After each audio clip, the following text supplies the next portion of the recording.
Halo, Assalamualaikum warahmatullahi wabarakatuh. Hari ini kita belajar terkait bahasa pemrograman C++. Materinya adalah percabangan. Nah, tapi sebelum kita masuk percabangan, kayaknya banyak dari kalian yang masih bingung atau ada beberapa dari kalian yang sudah lupa materi-materi sebelumnya. Oke, jadi kita ulik-ulik sedikit lagi, kita belajar lagi kembali ke awal. Oke, habis itu baru nanti terakhir kita belajar terkait materi percabangan. Oke, jadi sekarang kita belajar bahasa programasi C++. Oke, ini adalah kita pakai text editor yang namanya adalah dev C++. Oke, untuk memulai program bahasa C++, adapun struktur awal bahasanya. Yang pertama adalah kita menuliskan hashtag include, kita menuliskan headernya. Oke, masih ingat ya, hashtag include iostream. Selanjutnya adalah using name space std. Ini adalah fungsi utamanya in main. Oke. Nah, seperti ini. Ingat ya, yang dua di atas ini itu adalah header. Oke. Header. Nah, apa fungsi header? Sebenarnya header nggak ada fungsinya. Oke. Header ini adalah ketentuan, artinya dia akan selalu menjadi paling atas. Oke. Ada library dan using namespace std. Dia akan selalu menjadi paling atas. Jadi jangan pernah kalian tulis headernya ini, hashtag include iostream using namespace std ini di dalam fungsi in main misalnya. Oke, misalnya begini, di dalam in main. Nah, jangan pernah, atau di bawah in main. Jangan pernah, dia akan selalu menjadi paling atas. Oke, paham ya? Hashtag include iostream di sini itu adalah library. Oke, apa library? Library kan secara bahasa adalah pustakaan. Oke, tapi secara konsep library di sini berfungsi sebagai tempat penampungan fungsi-fungsi pada bahasa pemrograman C++. Oke, ada library yang lain, misalnya hashtag, misalnya hashtag include cmath, misalnya. Oke, tapi kita nggak belajar dulu. Artinya library dalam bahasa C++ itu banyak. Oke, tapi yang kita pelajari adalah library iostream dulu. Apa itu iostream? Oke, ingat ya, iostream, I dan O. Oke, maksudnya apa? I dan O. I dan O ini adalah input dan output. Jadi hashtag include iostream ini adalah library yang untuk menampung fungsi input dan output pada bahasa pemrograman C++. Oke, sampai sini paham ya? In main adalah fungsi utama. Oke, jadi kalau kita membuat program dalam bahasa C++, kita menuliskannya di dalam in main. Oke, paham ya? Kayaknya semua sudah paham yang ini. Oke, sekarang kita belajar mengoutputkan sesuatu. Oke, output sesuatu itu sintaksnya adalah cout. Ingat ya, cout. Nah, seperti ini. Jadi, untuk menuliskan apa yang kita mau keluarkan di dalam layar program kita, itu wajib nulisnya di dalam tanda petik ini. Oke, itu untuk string. Oke, untuk kalimat. Misalnya kita mau menuliskan Koyan, wajib di dalam petik 2 ini. Oke, paham ya? Misalnya aku mau menuliskan sebuah nama, 3 nama misalnya, cout, bisa kita menuliskan seperti ini. Oke.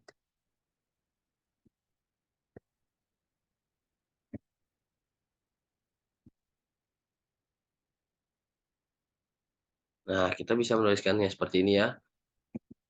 Tergantung kalian. Misalnya kalau Pak Guru suruh kalian menuliskannya Muhammad Ajaib menggunakan 3 cout. Bagaimana caranya? Oke, tinggal kita outin satu-satu aja dari setiap karakter namanya. Muhammad, 1 cout. Najib, 1 cout. Dan satu lagi, Royan, 1 cout. Nah, paham ya? Ini untuk mengoutputkan sesuatu. Muhammad Najib Royan. Misalnya kita memberi space. Bagaimana memberi space? Tinggal ini aja kita kasih space di sini supaya ada jaraknya. Nah, semudah ini ya. Nah, Muhammad Najib Royan. Bagaimana semisalnya kalau kita mau membuat Muhammad Najib Royan ini tersusun ke bawah? Oke, itu masing-masing memiliki satu paragraf. Misalnya, aku mau Najib ini di bawah Muhammad dan Royan ini di bawah Najib. Bagaimana caranya? Tinggal kita pakai function atau sintaks yang namanya ENDL atau inline. Oke, artinya untuk membuat paragraf baru. Bagaimana cara penerapannya? Penerapannya adalah cout ENDL tanpa ada petik ya. Jangan sampai lupa. Cout ENDL. Nah, seperti itu. Nah, mudah bukan? Nah, Muhammad Najib Royan. Bagaimana kalau misalnya kita membuat Najib ini 2 kali di bawah Royan? Sorry, Najib ini 2 kali di bawah Muhammad. Tinggal kita tuliskan aja lagi si out yang baru, ENDL. Nah, kayaknya semua sudah paham deh penerapan si out. Sorry. Nah, seperti ini ya. Nah, misalnya, ternyata untuk menulis ENDL, kita bisa menuliskan di cout sebelumnya. Atau istilahnya multifungsi sintaks kalau nggak salah ya. Koreksi kalau salah. Jadi caranya adalah kita hapus titik koma. Oke, ingat ya titik koma itu untuk memberhentikan suatu variabel atau fungsi dalam sebuah program. Oke, kita hapus titik komanya, kita tambahkan NDL. Nah, seperti itu. Muhammad Najib Royan. Misalnya kita mau 2 kali ke bawah, tinggal kita tambahkan aja NDL lagi. Oke, paham ya? Nah, selanjutnya kita belajar input data. Nah, oke. Sebelum kita belajar input data, hal yang pertama kita lakukan adalah mengetahui tipe datanya. Oke, maksudnya apa? Jadi untuk pemrograman bahasa C++, oke, data itu kan banyak ya. Ada berupa angka bilangan bulat real, ada data berupa huruf A, B, C atau abjad, ada data berupa teks, misalnya royan, atau nama atau apapun itu. Ada data berupa bilangan desimal juga yang ada koma-komanya.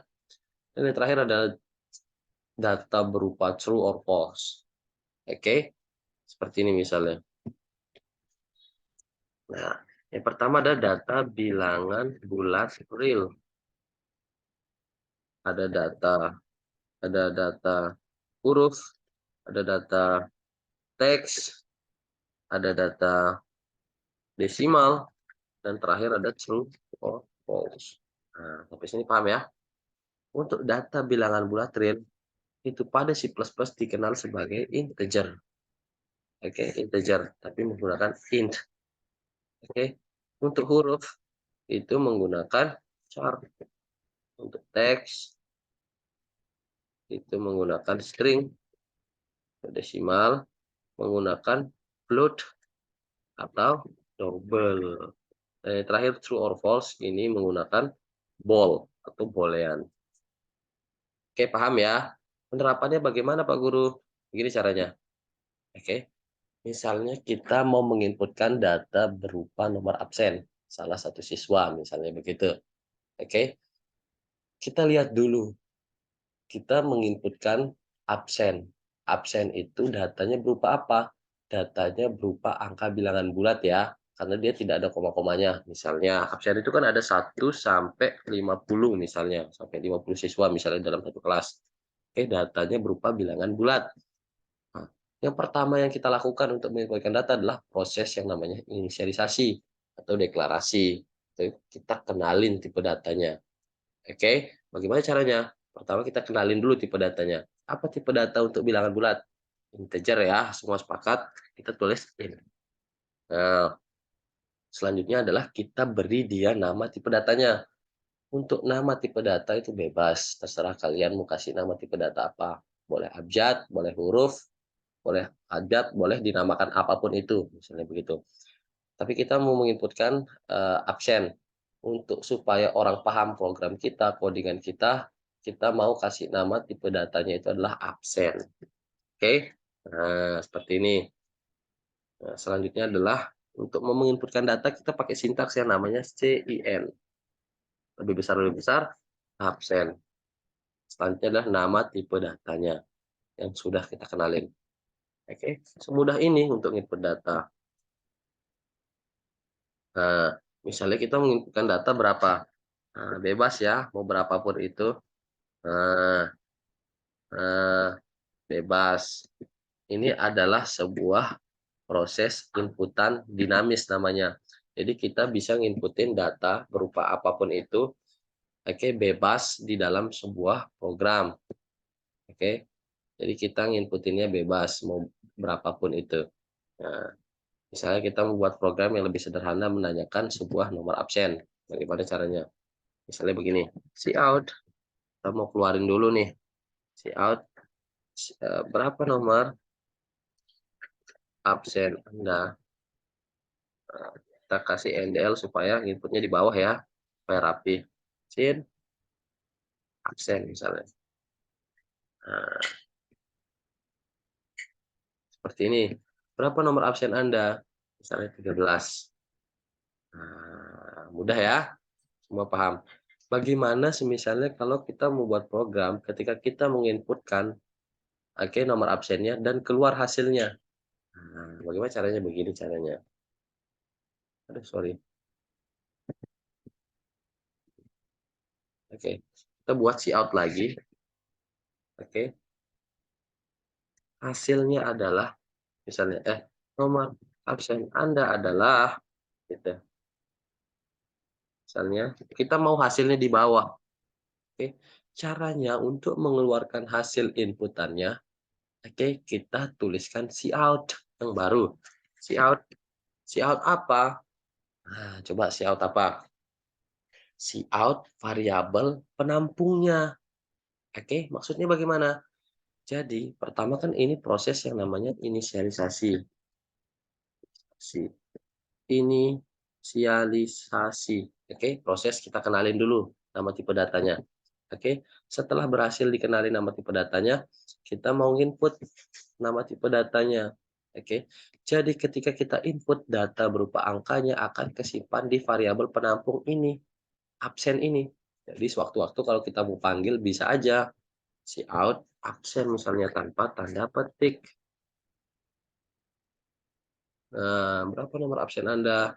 Misalnya 13. Nomor absen Anda adalah 13. Paham ya? Semisalnya kita mau menginputkan nama, apakah bisa? Mbak, misalnya Royan.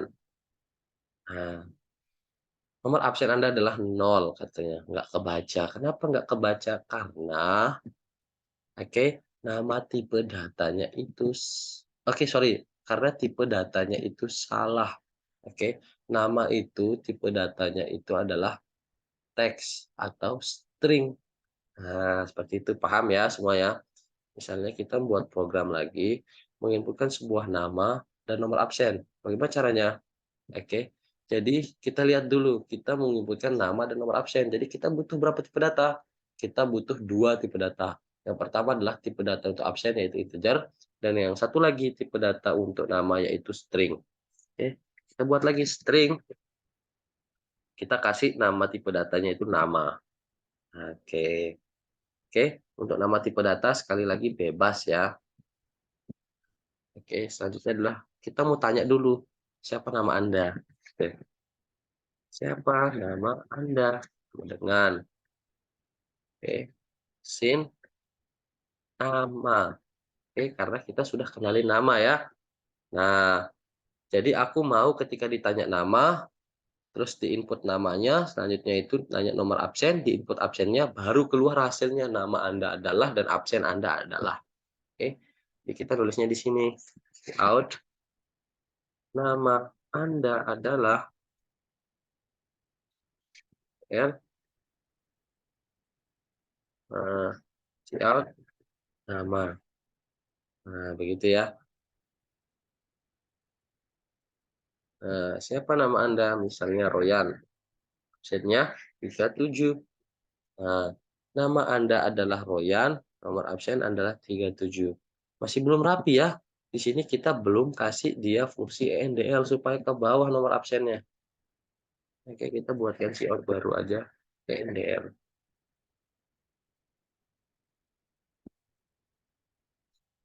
Nah, Royan, absennya 37.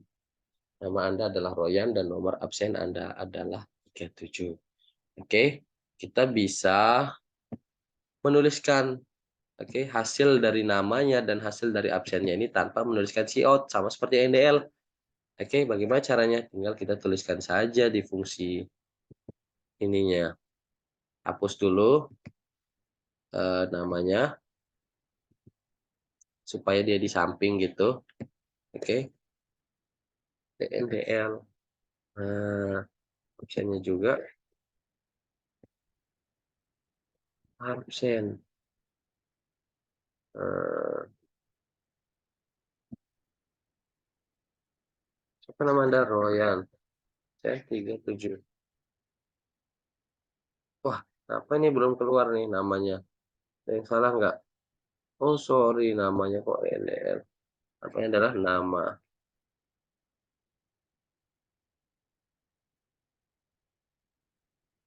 Nah, paham ya? Oke, input output semoga semua sudah pada paham. Oke, satu case lagi. Kita mau menginputkan nama teman kita. Oke, tinggal kita tambahkan aja string nama teman. Oke, itu kita mau nggak capek, kita mau singkat aja jadi nt. Nah, oke, poinnya di sini.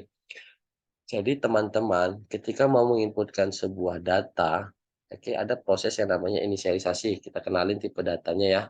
Nah, karena di sini ada dua string, kita bisa nggak repot-repot nulis dua stringnya atau dua tipe datanya.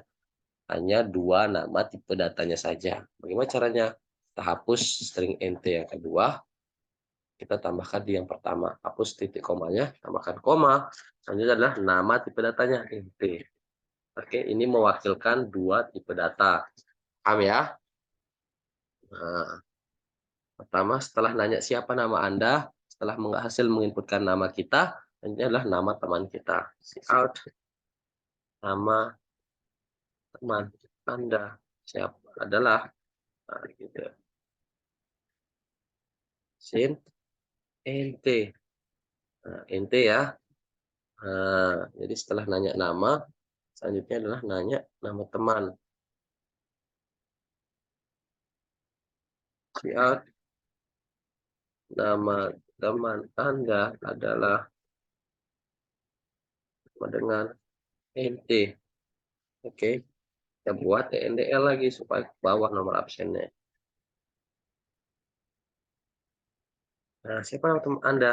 Royan. Nama teman Anda adalah Febri misalnya. Berapa nomor absen Anda? 37. Nah, nama Anda adalah Royan, nama teman Anda adalah Febri, dan nomor absen Anda adalah 37. This work ya, berhasil. Oke, semoga semua pada paham bagaimana cara menginputkan dan mengoutputkan sebuah data. Nah, oke, ini adalah inputan data berupa inputan dinamis. Oke, itu kita nginput di dalam sebuah programnya yang sedang berjalan. Nah, oke, selanjutnya kita belajar terkait operasi matematika. Oke, untuk operasi matematika, oke, ada penjumlahan, pengurangan, perkalian, pembagian, dan yang terakhir adalah modulo atau sisa hasil bagi. Oke, paham ya? Untuk penjumlahan pada C++ digunakan simbol tanda plus, sama. Untuk pengurangan menggunakan minus. Untuk kali menggunakan simbol bintang. Untuk bagi menggunakan simbol garing. Oke, dan terakhir modulo menggunakan simbol persen. Sama ya. Nah, bagaimana penerapannya? Oke, sekarang kita mau masuk belajar menggunakan operasi matematika. Nah, oke. Nah, jadi sekarang kita mau membuat sebuah program. Oke, kasusnya begini nih. Jadi aku pingin buat program penjumlahan dua angka. Oke, penjumlahan dua angka. Pertama adalah masukin angka pertama, yang kedua masukkan angka kedua, Terus selanjutnya adalah hasilnya. Ya, bagaimana caranya? Pertama kita inisialisasi dulu. Oke. Jadi kita menggunakan dua angka, berarti kita harus inisialisasi dua tipe data integer. Oke, angkanya kita pakai angka bilangan bulat real aja. Integer x, y. Oke, paham ya? Nah, selanjutnya adalah cout. Masukkan angka pertama misalnya. Oke. Atau kita mau langsung input data aja tanpa nanya-nanya. Oke. Sin x, sin di bawah ya. Kasih ATML supaya inputnya di bawah lagi. Sin y. Oke. Selanjutnya adalah operasi matematikanya. Oke. Untuk penjumlahan, oke, kita mau menggunakan variabel penampung hasilnya dengan jumlah sama dengan x, x tambah y. Ya. Untuk variabel penampung hasil ini, jadi kan x tambah y akan disimpan di variabel penampungnya. Nah, untuk variabel penampung ini bebas mau apa saja. Oke, boleh misalnya di sini z, nggak masalah, bisa aja. Oke, bisa aja atau apapun itu. Jadi nanti hasilnya kita panggilnya z. Bagaimana memanggil hasilnya? Menggunakan cout. Cout z. Nah, kita jalankan. Wow, masih error. Katanya Z was not declared in the scope. Maksudnya bagaimana? Jadi Z ini kita belum deklarasi dia, katanya belum dikenalin nih. Oke, kita kenalin ya. Untuk Z itu menggunakan tipe data apa? Integer, karena dia hasilnya bilangan bulat. Nah, jadi X tambah Y ya, hasilnya adalah bilangan bulat. Oke, kita kenalin lagi, kita masukin di sini. Nah, coba bisa nggak? Nah, misalnya angka pertamanya adalah 8, keduanya adalah 7, hasilnya adalah 12. Oke, berhasil ya. Pada paham nggak nih semua? Oke, ulang lagi coba berapa angkanya. Oke, ini adalah inputan dinamis ya. Sekali lagi ini adalah inputan dinamis. Jadi kita bisa ngasih angkanya berapapun yang kita mau. Oke, 6 boleh, 7 boleh, misalnya 10. Oke, ditambah 10 dengan 20. Nah, paham ya? Nah, misalnya bagaimana dengan pengurangan? Tinggal kita tambah, tinggal kita hapus aja plusnya. Nah, tinggal kita hilangkan tanda operasi matematika plusnya, kita ganti dengan minus. Nah, paham ya? Misalnya aku mau membuat dua operasi matematika, penjumlahan dan pengurangan. Bagaimana caranya? Oke, kita buat ya. Nah, supaya lebih rapi, kita buat supaya cout supaya lebih rapi. Masukin angka pertama L. Oke, ini adalah cout. Masukin angka kedua NDL. Nah, ini operasi matematika. Selanjutnya adalah hasil. Ini penjumlahan. Selanjutnya adalah pengurangan. Oke. Selanjutnya adalah atau pengurangan dulu boleh. Oke. Nah, variabel penampung untuk pengurangan itu mau dikasih apa? Nah, supaya matching kita tulis kurang aja ya. Supaya paham, kurang sama dengan X minus Y. Nah, kita harus inisialisasi lagi di sini kurang. Nah, di sini kita mau ganti Z-nya menggunakan jumlah supaya paham, supaya pada tahu. Nah, kita ganti di sini jumlah. Nah, oke. Hasil kurangnya adalah sama dengan kurang dan cout hasil jumlahnya adalah sama dengan jumlah. Nah, ini ya. Kita kasih ENDL supaya apa? Supaya rapi ke bawah. Nah, kita running ya. Masukin angka pertamanya. Misalnya, pertama adalah 9. Angka keduanya adalah 3. Nah, hasil kurangnya adalah 6, oke, dan hasil jumlahnya adalah 15. Paham ya? Semoga semua sudah pada paham nih, masih masih gampang banget. Ini benar ya, 9 kurang 3 adalah 6 dan 9 tambah 3 adalah 12. Atau eee, kita bisa membuat menghitung luas. Nah, menghitung luas persegi panjang menggunakan sebuah program operasi matematika. Nah, bagaimana caranya? Coba kita buat ya. Jadi pertama adalah proses inisialisasi lagi. Kita mau masukin data berupa luas dan lebar, panjang kali lebar. Oke, pertama adalah integer P, L, panjang kali lebar. Selanjutnya adalah integer luas untuk penampung hasilnya. Oke, selanjutnya adalah ini adalah program, misalnya eh, program membuat sebuah program menghitung luas persegi panjang. Nah, misalnya,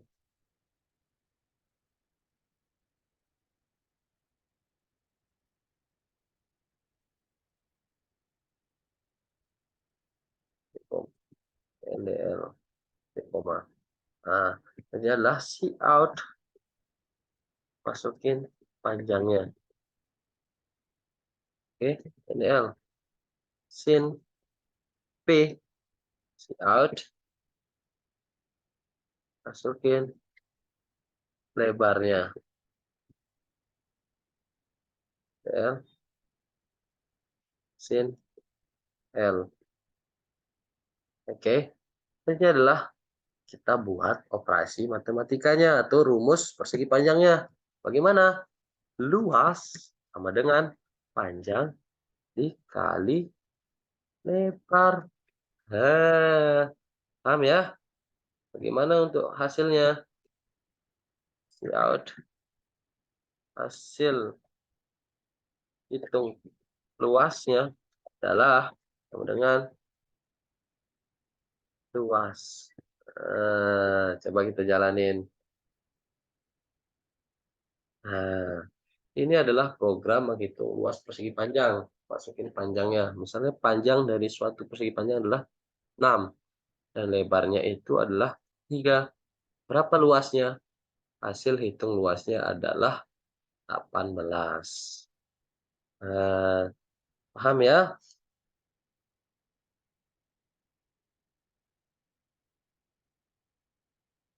Benar ya rumus persegi panjang, panjang kali lebar? Ya,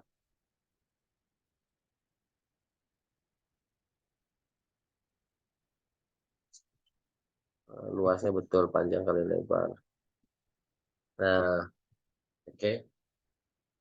Kayaknya semua sudah pada paham untuk menghitung operasi matematika. Selanjutnya adalah kita belajar terkait percabangan. Oke, jadi pada semangat ya. Selanjutnya adalah percabangan. Nah, percabangan. Oke, percabangan atau branching dalam C++ adalah salah satu fitur dasar dalam pemrograman yang memungkinkan eksekusi program untuk beralih ke berbagai jalur berdasarkan kondisi tertentu. Oke, paham ya? Percabangan memungkinkan Anda untuk membuat keputusan di dalam program Anda dan menjalankan perintah yang berbeda, tergantung pada apakah kondisi tersebut benar atau salah. Oke, maksudnya begini. Misalnya kita buat eh, program hasil dari UAS salah satu seorang siswa, misalnya begitu. Misalnya, jika hasil ujiannya lebih dari KKM, maka dia tidak remedi. Sebaliknya, else, jika hasil UASnya di bawah dari KKM, dia remedi. Oke, paham ya? Jadi ada cabang di situ jika iya dan jika tidak. Itu benar atau salah. Oke. Nah, untuk benar, oke, percabangan dengan if. Pernyataan if digunakan untuk menguji suatu kondisi. Oke, jika kondisi dianggap benar atau nilai ekspresi dalam if adalah true, blok kode dalam if akan dieksekusi. Oke, sebaliknya jika dia tidak memenuhi if, oke, dia akan larinya ke else. Nah, paham ya? Jadi begini sintaksnya. If dalam kurung condition, terus selanjutnya adalah buka kurung pelawal dan tutup pelawal hasil kondisinya. Apabila kondisinya benar, begitu. Oke. Nah, selanjutnya adalah eh, ini logical condition. Oke. Jadi untuk membuat kondisi di dalam sebuah program itu ada namanya logical condition. Yang pertama adalah kurang dari, oke, atau kurang dari sama dengan, atau lebih dari, atau lebih dari sama dengan, atau A sama dengan B, atau A tidak sama dengan B. Oke.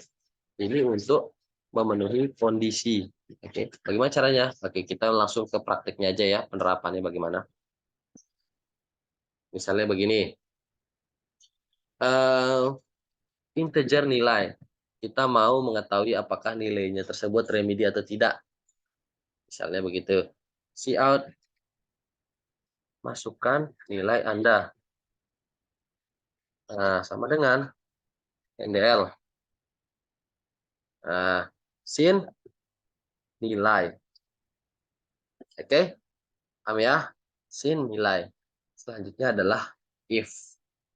Nah, if dalam kurung, buka kurung, tutup kurung. Nah, seperti ini. Ini adalah sintaks if. Oke, selanjutnya adalah else. Nah, seperti ini jadi nulisnya. Selanjutnya ada di dalam sini adalah kondisinya. Nah, jika nilai nah, lebih besar dari 75, oke. Jika nilainya lebih besar daripada 75, maka cout tampilkan bahwa tidak remedi. Nah, paham ya? Dan sebaliknya, jika tidak memenuhi syarat di atas, dia akan remedi. Nah, seperti ini. Nah, misalnya masukin nilai Anda. Misalnya nilai Anda adalah 77. Tidak remedi, katanya begitu. Paham ya? Jika kita menginputkan 77, dia tidak remedi karena dia memenuhi if ini. Nah, sebaliknya kalau dia tidak memenuhi nilai lebih dari 75, akan keluar apa? Misalnya kita taruh 65. Nah, katanya remedi. Oke, keren ya. Berhasil. Oke. Bagaimana dengan misalnya kita tulis dia 75, apakah remedi apa tidak? 75 misalnya. Oke. Ternyata remedi. Kenapa begitu? Karena kondisinya adalah nilainya harus lebih besar dari 75. Nah, bagaimana caranya kalau 75 itu bisa tidak remedi? Oke, kita bisa aja menuliskan di sini lebih besar dari 74. Oke, berarti 75 tidak remedi dong. Oke, atau dengan cara kita menuliskan 75, tapi di sini ada lebih besar sama dengan. Oke, artinya nilai yang 75 dari 75 sampai seterusnya itu tidak remedi. Coba ya. Misalnya kita tulis 75. Tidak remedi. Oke, it's work. Berhasil ya. Jadi percabangan ini sebenarnya mudah banget. Bagaimana kalau kita buat program menghitung genap, ganjil misalnya. Tinggal begini aja. Oke, kita buat if. Selanjutnya adalah ini. Awal, selanjutnya adalah else. Nah, kalau ganjil genap bagaimana? Misalnya kalau genap bagaimana? If nilai, nah, modulo itu sisa hasil bagi ya. Ingat ya. Jadi berapapun nilainya, kalau sisa hasil baginya itu sama dengan 2. Oke, ingat ya. Oke, ingat ya. Sorry. Oh, ini sama dengan ya, bukan sama dengan ya. Jadi kita pakai sama dengan 2. Nah, jadi sorry, sama dengan 0 nilai modulo 2. Nah, jadi berapapun nilainya kalau dibagi mendua, sisa hasil baginya itu 0, dia akan genap. Nah, else see out ganjil. Seperti ini. Nah, masukkan nilai Anda. Misalnya 7 ganjil. Ini benar ya. Semudah itu percabangan. Misalnya 6, 26 genap. Oke, berhasil. Coba kita buat program yang lebih kompleks lagi menggunakan 3 materi tadi. Oke, pertama input, output, selanjutnya adalah operasi matematika, dan terakhir adalah percabangan. Nah, coba begini ya. Jadi kita akan buat program sederhana menghitung suatu operasi matematika. Oke, selanjutnya kita mau cek apakah hasilnya itu genap atau ganjil. Nah, begitu. Oke, pertama adalah integer x, y, karena 2 angka. Oke, kita membuat penjumlahan. Oke, kita inisialisasi lagi integer penampungnya, jumlah. Karena begitu. Pertama adalah cout, masukin angka pertamanya, NDL, sin, NDL. Cout, masukin angka keduanya,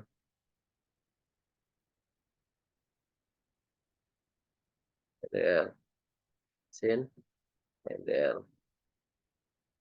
Oke, selanjutnya adalah operasi matematikanya. Oke, bagaimana? Integer, jumlah dengan x, x tambah y. Nah, cout hasilnya adalah DL. Hasilnya adalah jumlah. Nah, itu. Oke, paham ya? Ini adalah kita mau tahu apakah dia hasilnya itu genap atau ganjil. If hasil, oke, oke, sama dengan hasil sama dengan hasil itu modulo 2 sama dengan 0, maka cout genap. Else cout ganjil. Nah, coba ya. Si error, kenapa error nih? Oh, kok si ENDL? Sorry, sorry, sorry. Aduh, Pak Guru udah puyang nih. Sin X dan sin Y. Oke.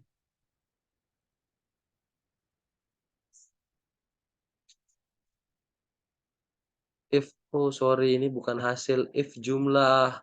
Oke, kita kenalinnya jumlah tadi. Ini ya, variabel penampungnya jumlah ya. If jumlah.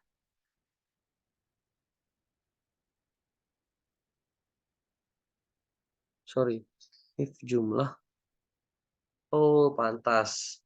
Kita keliru di sintaksnya. Oke, coba ada yang tahu nggak keliru di mana? Harusnya menggunakan ini jumlah. Oke, modulo 2 sama dengan 0 ukur awal. Nah, harusnya ini udah bisa ya. Else. Nah, kita tutup kurung kurawan untuk yang paling atas ini. Nah, oke. Jadi kalau error dalam suatu program tuh biasa ya, itu human, namanya kita manusia. Oke, masukin angka pertamanya. Misalnya 6 tambah 7. Hasilnya adalah 13, yaitu ganjil. Oke, paham ya? Oke ya. Dan kita supaya rapi kita taruh di sini NDL. Ya, NDL. Nah, misalnya 8 tambah 2. Hasilnya adalah 10. Angkanya berupa genap.